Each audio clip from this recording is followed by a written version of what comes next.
पैगाम है वो इतना ही ज़्यादा ज़रूरी जम्मू कश्मीर के लिए है जितना बाकी मुल्क के लिए है। हम भी चाहते हैं कि यहाँ सब जुड़ जाएं और आपसी तनाव जो है वो कम रहे। कश्मीर में बाकी मुल्क के मुकाबले जमहूरियत की भी कमी है और ऐसे हालात में इस तरह की जो एक मूवमेंट, पीपल्स मूवमेंट जो है ये और ज़्यादा मायने रखती है। कश्मीर में भी बाकी मुल्क में तो हमने इस यात्रा को देख के बहुत ज़्यादा हलचल देखा है।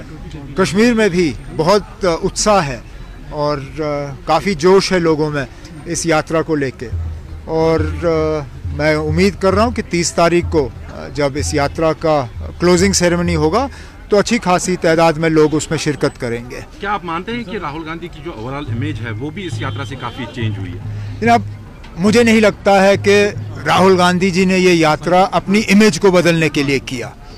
जहाँ तक मैं राहुल को जानता हूँ, अगर उसने इस यात्रा को लीड किया वो सिर्फ इसलिए किया कि वो वाकई भारत को जोड़ना चाहते हैं।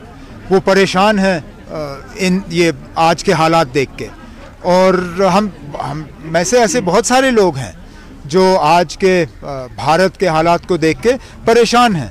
जिस तरह के मजहबी तनाव पैदा करने की कोशिश की जाती है, जिस तरह के माइनॉरिटीज़ को टारगेट करने की कोशिश की जाती है। देखें ना, इतना बड़ा मुल्क, इतनी बड़ी मुसलमान आबादी, लेकिन आज गवर्नमेंट के तरफ से, रूलिंग पार्टी के तरफ से एक भी मेंबर पार्लियामेंट मुसलमान नहीं है, लोकसभा में भी और राज्यसभा में भी। ये शायद आज़ादी के बाद पहली मर्तबा है कि हिंदुस्तान की हुकूमत में 15% आबादी का कोई नुमाइंदा नहीं है।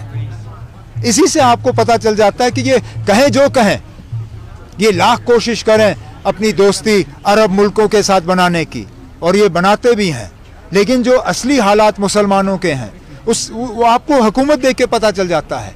जिस हुकूमत में कोई मुसलमान नहीं, उसी से आपको पता चल जाता है कि इनका रवैया क्या है।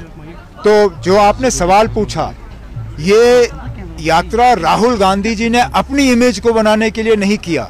ये यात्रा अगर राहुल गांधी जी ने निकाला तो मुल्क के हालात को बेहतर करने में, इसलिए हम जुड़े हैं। हम यहाँ किसी एक फर्द की इमेज के लिए नहीं, इस मुल्क की इमेज के लिए हम एक साथ आए हैं। तो स्टेटहुड रेस्टोरेशन की बात की राहुल गांधी ने, लेकिन आर्टिकल 370 के हवाले से कुछ देखना, ये वो कांग्रेस की अंदरूनी बातचीत है। मैं तो आज भी मान के चलता हूँ कि 370 जम्मू कश्मीर की जो खसूसी पोजीशन थी वो हमारी विरासत कम और कांग्रेस की विरासत ज़्यादा है। लेकिन कांग्रेस इसमें क्या रोल अदा करेगी, उनकी सियासी सोच क्या रहेगी, मैं उसमें ज़्यादा कुछ कहना नहीं चाहता हूँ। जहाँ तक स्टेटहुड का सवाल है, स्टेटहुड तो हमसे कभी छीना नहीं जाना चाहिए था। कोई जवाजियत नहीं थी जम्मू कश्मीर को यूटी बनाने, लेकिन बना दिया। अब हम इंतज़ार कर रहे हैं कि जल्द से जल्द हमें दोबारा स्टेटहुड हासिल हो। 370 की लड़ाई हम अदालत से में लड़ेंगे और हमें उम्मीद है कि जिस तरह हुकूमत कोशिश कर रही है कि अदालत में सुनवाई ना हो, उसी से हमें पता चल जाता है कि हमारा केस जो है वो इनके मुकाबले बहुत ज़्यादा मजबूत है। सर, चुनाव में भी जाएगी क्या एनसीओ कांग्रेस या सिर्फ यात्रा? नहीं, आप चुनाव कभी आपने सुना है चुनाव है? चुनाव कब होंगे ना? 8 साल हो गए चुनाव नहीं हुए यहाँ पे, 8 साल। ये पहली मर्तबा है कि इतना लंबा अरसा रहा है असेंबली इलेक्शन में। ये तो मिलिटेंसी के सबसे खराब दिनों में भी हमने इस तरह के हालात नहीं देखे। 8 साल जनाब। इससे पहले असेंबली इलेक्शन 2014 में हुए, अब 2023 शुरू हुआ है। ये लोग चाहते हैं कि हम असेंबली इलेक्शन के लिए भीख मांगें, लेकिन हम भिखारी नहीं हैं। हम हाथ नहीं फैलाएंगे इस इलेक्शन के लिए।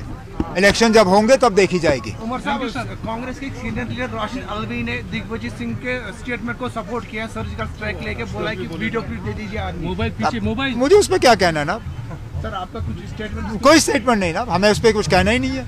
ये कांग्रेस का अंदरूनी मामला है। हमने कभी सर्जिकल स्ट्राइक